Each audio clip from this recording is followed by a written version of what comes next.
Au quotidien, je remplis des carnets pour m'aider à m'organiser ou juste des carnets comme des journaux, intimes ou pas. Et j'y puise plein d'informations, autant graphiques que des textes ou juste des mots. En fait, c'est une mémoire qui est un peu éparpillée sur du papier un peu partout autour de moi. J'ai besoin de noter ce que je vis, euh, tout simplement parce que ça m'exerce, mais je le fais parce que j'ai peur d'oublier, j'avoue. Hanbok parle de mon premier voyage en Corée, le retour dans mon pays natal, donc la Corée du Sud. Ça se passe en 2004 et j'y retourne pendant un mois avec une de mes sœurs et on rencontre donc le pays et ma famille biologique. On est quatre sœurs de la même fratrie coréenne et on a été toutes les quatre adoptées ensemble en France, donc par nos parents, qui avaient aussi adopté Stéphanie. Et donc, voilà, on est cinq sœurs, toutes adoptées, dont quatre de la même famille qui vient de Corée du Sud. Le hanbok, c'est le vêtement traditionnel coréen.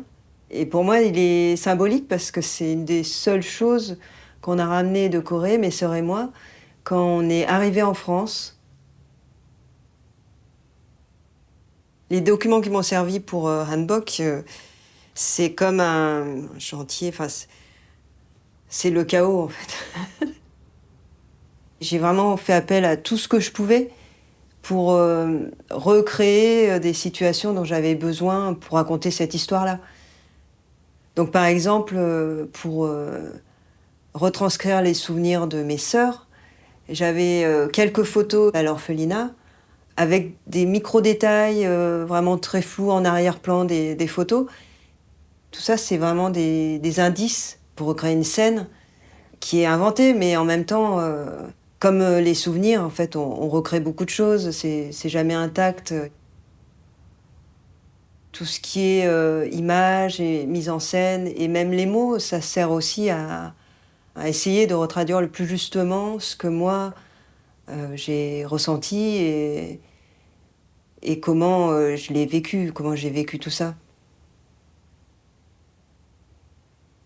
Les différents styles, en fait, c'est un peu le reflet de tous ces états-là, de toutes ces époques. C'est un peu comme des strates qui se mélangent, enfin, qui se combinent et qui donnent une autre matière. On dit que le lecteur fait le livre à 50%, et j'y crois beaucoup. En ce moment, je suis en train de travailler à une suite, mais en fait, c'est une suite qui n'est pas vraiment une suite parce que c'est un récit autobiographique, donc ça serait plus une continuation du récit. Je vais parler plus de notre arrivée en France, de mon père et de son rapport à la musique et ce qu'il nous a transmis aussi. J'en suis au début, donc je réunis des notes qui sont sur des bouts de papier, des carnets. Mais j'essaye de ne pas perdre l'information qui pourrait être vraiment déterminante. C'est assez dense, finalement, cette partie du travail, parce que je suis dans la peur, en fait, tout le temps de perdre et d'en faire trop aussi. Mais bon, à ce stade, ça va.